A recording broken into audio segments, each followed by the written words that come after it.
Uh, Hi, good evening, everybody, and welcome to today's Scrutiny Children's Services Review Group. My name's Lee Bridge. I'm the chair of the group. I'll just quickly run through the pre-meeting announcements. So the meeting this evening will be live streamed to the public. A recording of the public part of the meeting will be available on the council's website within 24 hours of the meeting. Remote participants joining using Teams, use the hands up icon on the screen for questions and comments. Please turn your camera and microphone on when speaking and off when finished. With members and officers, please remember to switch their microphone on when speaking and off when they have finished speaking, and speak directly into the microphone. With in-person attendees, please switch off mobile phones or place in silent mode. Yeah.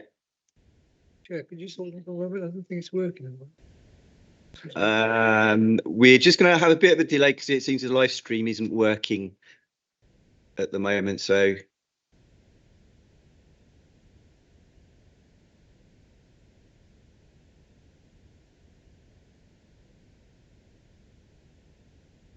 oh yeah.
We're just going to have a delay of a couple of minutes while the issue is resolved.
Okay, we'll make a start. We'll take the preamble as read if we may. So moving on to the next item of the agenda, which is apologies for absence. Chair, we have apologies from Councillor Abbas, Councillor Keynes, who is substituted by Councillor Wynne, Nahib Sultan, who is a parent governor, and Joe Millers, who is a school rep. Thank you. Thank you. Moving on to the next item of the agenda, which is the minutes. So we've had a couple of notifications of some corrections. So one of those is in relation to declarations of interest from our two parent governor representatives, and which have been provided via email, and the minutes have been updated accordingly. And I've also been informed of a correction on page 6 of the minutes, where it mentions in response to the committee was informed that Luton was above national average at Key Stage 2. That should read above national average at Key Stage 2 for maths only. I've got, but it's written there for you. So at key stage. So subject to those changes, does anybody else have any comments? See lots of shaking heads, so I think we can consider those approved with those amendments. Moving on to the next item of the agenda, agenda item 3, disclosures of interest. So I'll start by disclosing that I am a local authority governor of Summaries Junior School. Councillor Khan? I am a community governor at Dallow Primary School. Thank you. And Mr. Kadir? Thank you. So I'm a parent governor at Wigmore Primary School. Thank you. Any others? I don't see any other hands. Good. Then moving on to the next item of the agenda, which is urgent business. I'm not aware of any. None, Chair. Thank you. References from committees and other bodies. None, Chair. Thank you. Under the next item, Chair's update, I have nothing to report. So we move straight on to item to the reports made. So item number 7, which is the homeschool transport report, which I think is with Debbie Craig and Sean Askins, and that's on pages 18 to 23 of your agenda pack. If you're looking at the PDF, that's on page 22. Thank you. Great, thanks, Chair. Good evening, everybody. So this report, yeah, it's on. Yeah, I'll get nearer. Evening, this updates CSRG on plans to realign decision making and strengthen service delivery in relation to homeschool transport. So you'll see from the report that we have a growing number of pupils with an education, health and care plan that presents council with sort of a significant financial challenge in relation to homeschool transport. So broadly speaking, around a third of children with education, health and care plan require or are eligible currently for homeschool transport. And as the numbers of children with EHCPs grows, the number entitled to transport also grows, which increases the financial burden on the council. And this is happening nationwide as well. It's not a Luton problem. It's something all local authorities are having to deal with. So what we're planning on doing about this is that so given the overspend in the council's financial position, we're looking to identify efficiencies and improvements, service improvements, and develop alternative transport solutions as well, such as independent travel training. We're also going to be working with Human Engine, the council's transformation partner, and work on all the opportunities we can to sort of realign and transform the service to increase maximum efficiency. We're also going to add some capacity into the service as well by increasing 2 posts on the education side of the business, who were dealing with the eligibility of applications for travel assistance, and they'll be aligned with our special educational needs assessment team, so that when an application comes in for transport for a pupil with education, health and care plan, that team will be able to look at the pupil's information and better assess the eligibility for transport and what travel solution best meets their needs. On the operational side, which sits on Sean's side of things, we're also going to put another 2 posts in there to further support transformation and improvement as well. So the plan at the moment is that the eligibility of SEND transport and the budget monitoring has been sitting in the passenger transport unit. So the plan is that's moving over to the education department, and we'll have the extra posts in place to sit alongside the special educational needs assessment team to determine eligibility and to monitor the budget. And then Sean, you will retain the operational side, the passenger transport unit, and work with Human Engine as well to work on service improvements as well. So that's just a brief update for you. I don't know if you want to say anything else, Sean, at this stage. Just to emphasise, these new posts are very much going to work together with each other, but also Human Engine, the wider procurement and transformation teams, as well as their own individual services, so that it's sort of core run through seamless service. A lot of data is held in education on individual children and family circumstances, and a lot of data is held in PTU on transport needs, and it's marrying those together and getting us a baseline and reporting so that we can monitor costs, we can monitor requirements, and specifically make sure everything's fit for purpose for the child to get to school and maintain their education.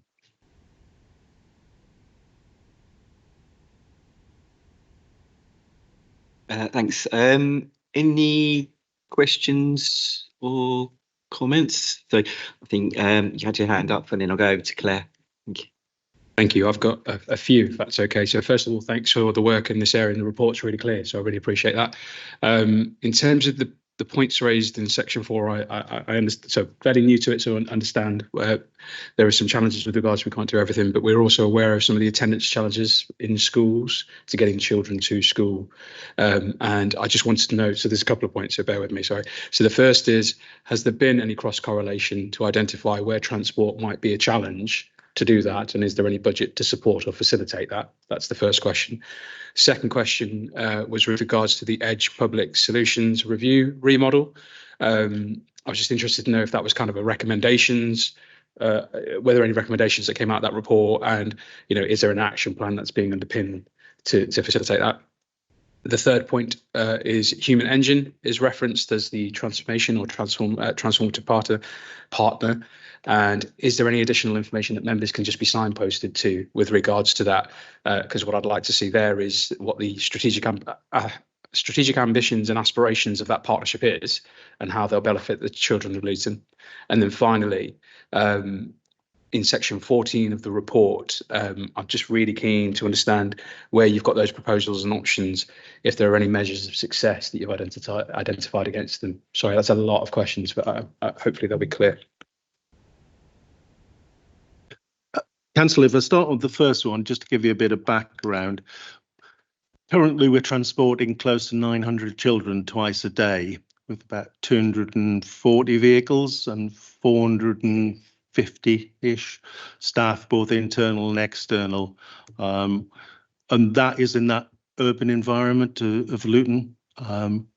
So a lot of our challenges, once people have been deemed to meet the criteria, are traffic related, capacity related, and time related. Schools, have a routine.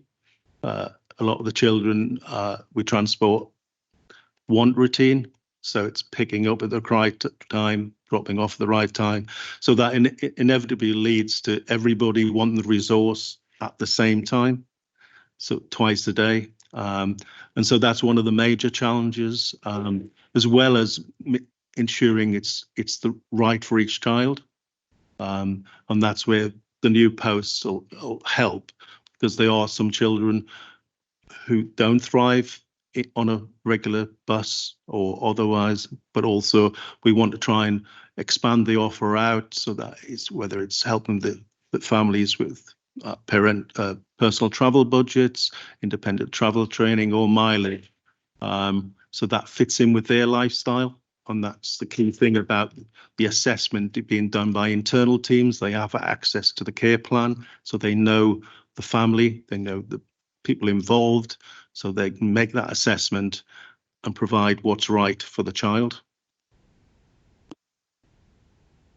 In relation to the EDGE recommendations, they focused pretty much when they were here on developing personal transport budgets, which we have now got up and running, and there are some families that are utilising that option.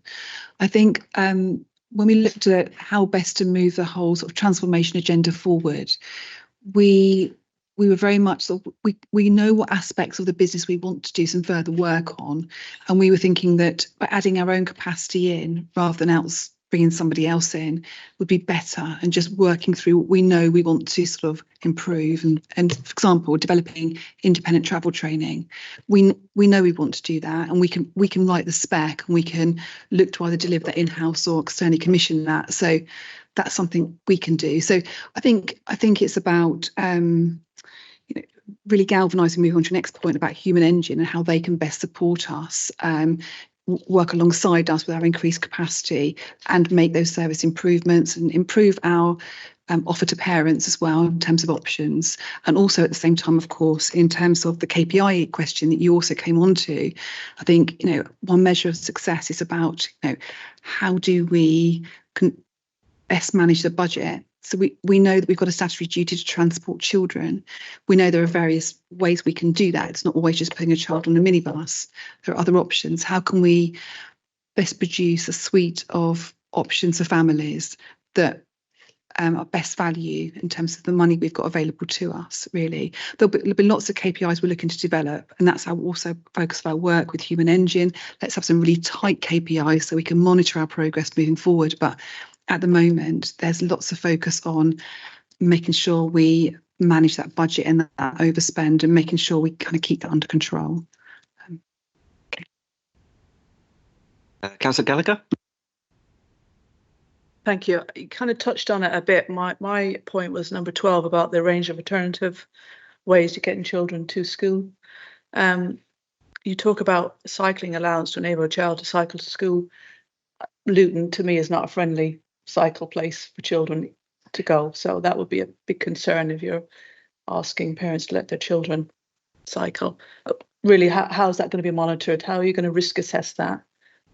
You talk about the provide expenses to enable the parent to make their own travel arrangements. Again, how are you going to monitor that?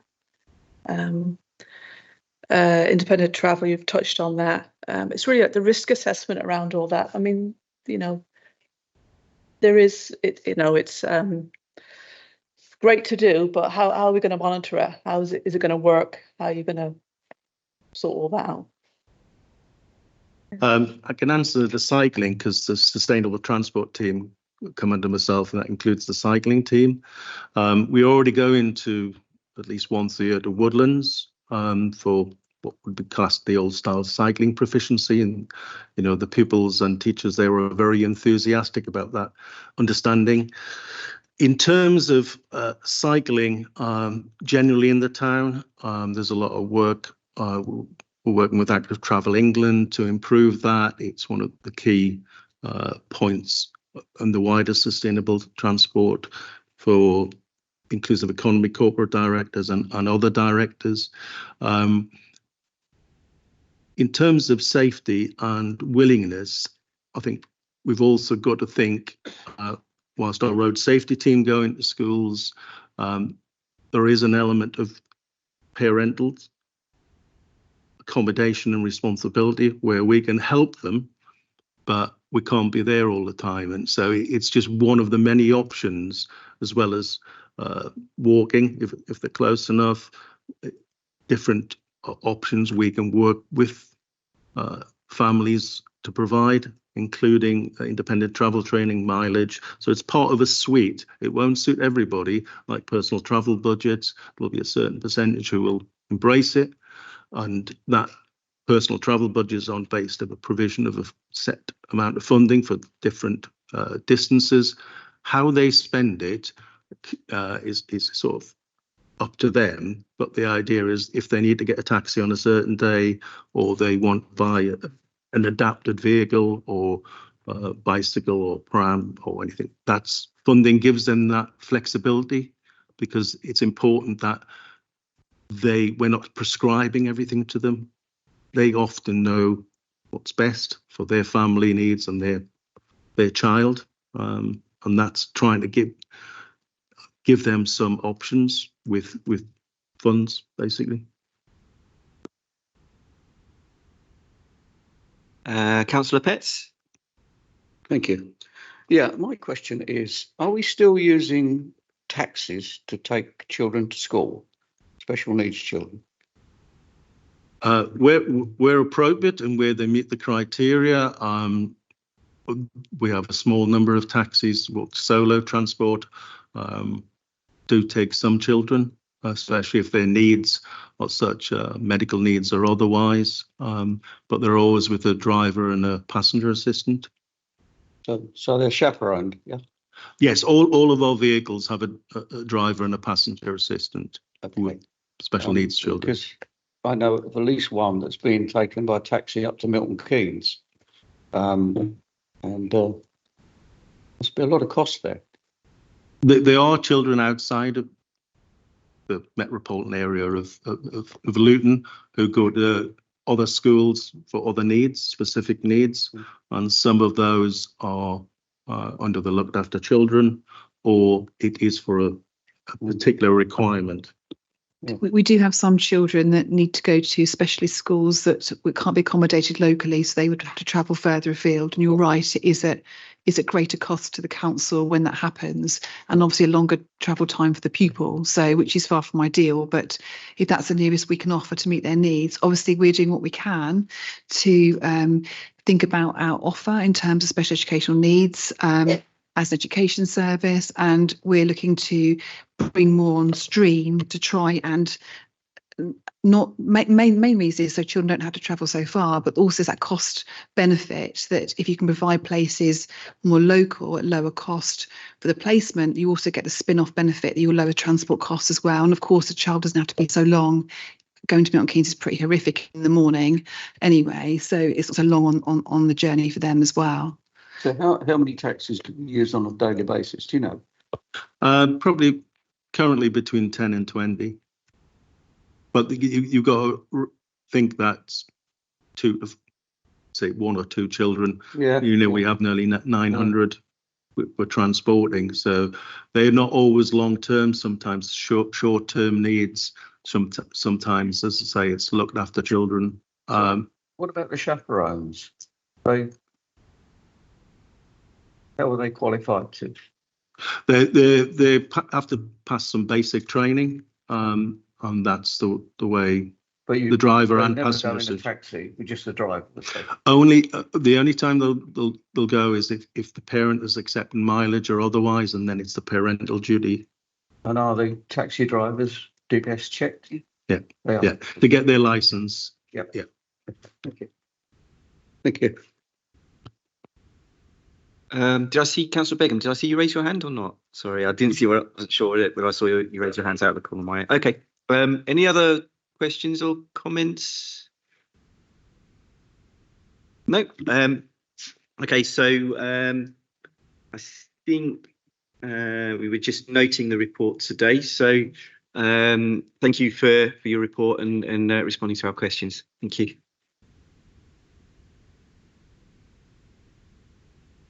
Okay, so moving on to the next item of the agenda, which is the agenda item 8, the IRO annual report for April 22 to April 23, and that's with Sandra Thomas and can't read that. Karen Edwards. Karen. Thank you, Karen Edwards. Thank you. That's on pages 24 to 48 of your agenda pack. And on the PDF, get it to work.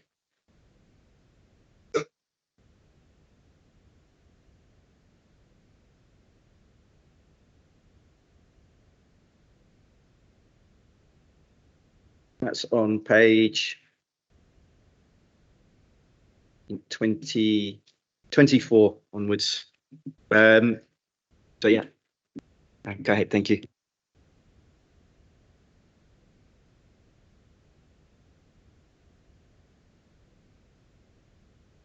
Thank you. Good evening. So this is, as just stated, this is the annual report of the IRO service. The IRO service is a key service in the local authority that reviews care plans of our children in care.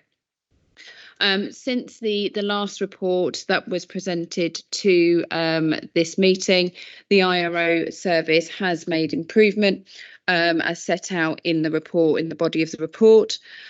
We are reviewing all of our children face to face. As you can imagine, during COVID, that went to a virtual platform. We are back to face to face. It's really important to ensure that we are in the placement of our children and young people to provide that scrutiny and challenge to not only to the local authority, but also to our pavement providers and our foster carers. We have a manner of escalation in respect of any concerns that may be raised with respect of our children in our care. For example, if there are concerns with regards to care planning, drift and delay, that process is embedded. And I'm pleased to say our IROs continue to have good relationships with our managers, social workers, foster carers, to address any issues pertaining to our children very quickly to avoid further drift and delay for our children and young people. We pride ourselves in the service, and Karen may give you more detail on this, to ensure that any child who comes into the care of the local authority has a named independent reviewing officer within 72 hours of coming in. That's really important because we need to ensure that that child's needs are being met with speed, and we're able to challenge where possible in terms of matching, in terms of health assessments, in terms of the trajectory for the child.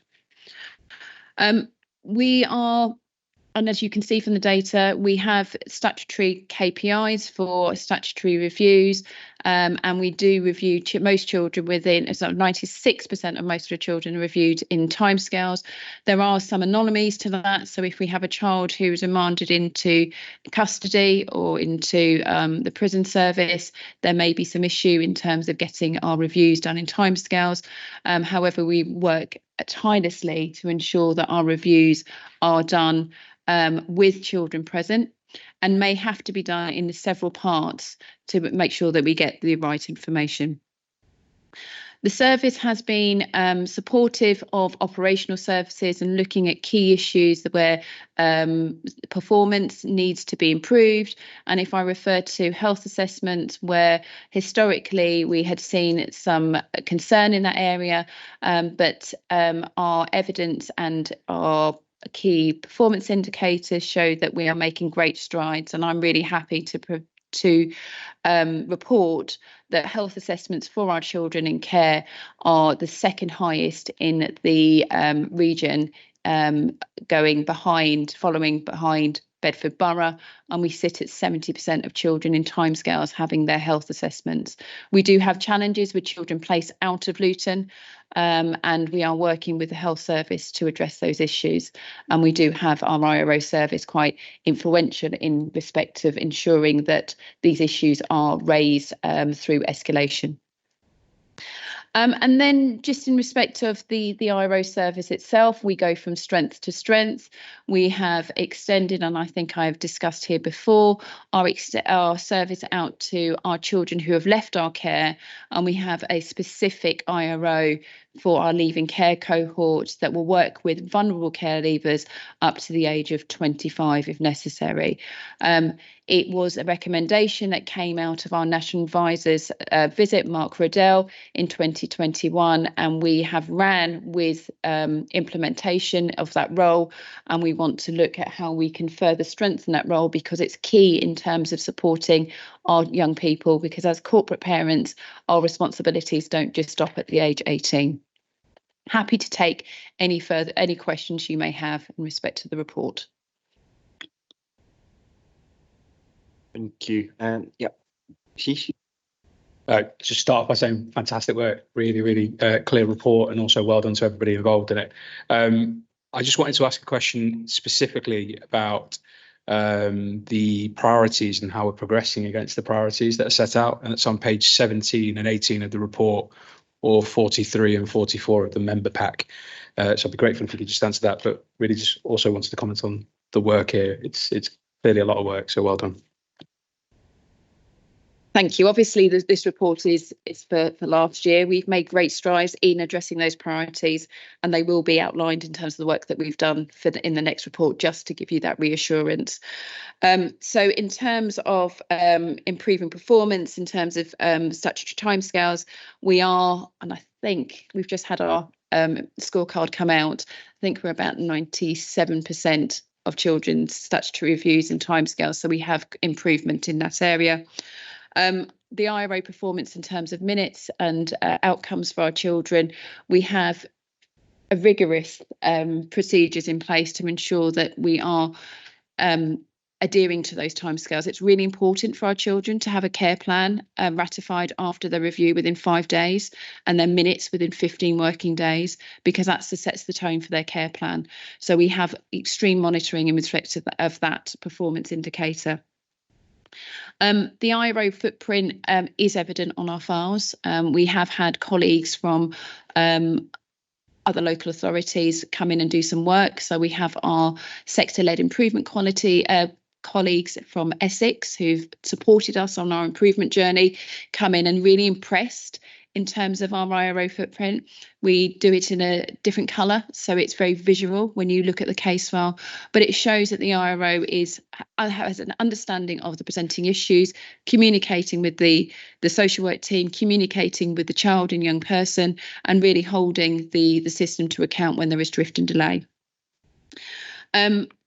There is obviously, as part of the IRO handbook and our legislation, we have to see our young people, and IROs have a really good relationship with our young people.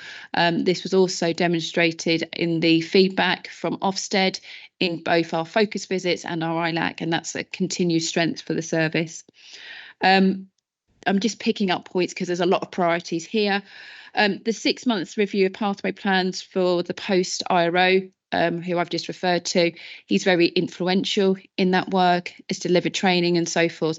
So a very quick overview, but we have moved through these priorities. There is some that we still need to work on.